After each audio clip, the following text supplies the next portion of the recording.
அதெல்லாம் மீறி எனக்கு ரொம்ப ஆச்சரியமாக இருக்கிறது வந்து, இத்தனை ஆண்டு காலம் இந்த படைப்புகளை பாதுகாத்து வைத்திருந்த அண்ணன் நக்கீரன் கோபால் அவர்களுக்கு இந்த பாதுகாத்து வைக்கிறது கூட பெரிய விஷயம் இல்லை. அந்த பாதுகாத்ததை பல நெருக்கடிகளுக்கும், பல அரசியல் மாற்றங்களுக்கும், பல வழக்குகளுக்கும் மத்தியில் அதை யாருக்கிட்டையுமே சொல்லாமலேயே மனசுக்குள்ளே போட்டு வச்சுருக்கிற அந்த அழுத்தம் இருக்கு இல்லையா, அது ஒரு பெரும் நோய்க்கு நிகரான ஒரு அழுத்தம்.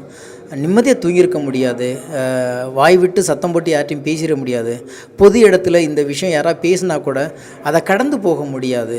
அந்த அளவுக்கு அந்த எப்படி அவ்வளோ பெரிய பொறுமையும் அவ்வளோ பெரிய இறுக்கத்தையும் எத்தனை வருடம் தாங்கிக்கிட்டு இருந்தார் அப்படிங்கிறதுக்கான ஒரு பெரிய ஒரு விடையாகத்தான் இந்த படைப்பை நான் பார்க்குறேன். அப்படியெல்லாம் காத்திருந்ததுனால தான் இந்த விதை இன்றைக்கி ஒரு பெரிய விருட்சமாகி பாதிக்கப்பட்ட மக்கள், அது வீரப்பனாளாக இருக்கலாம், அல்லது தமிழ்நாடு அரசால் இருக்கலாம், அல்லது கர்நாடக அரசால் இருக்கலாம்,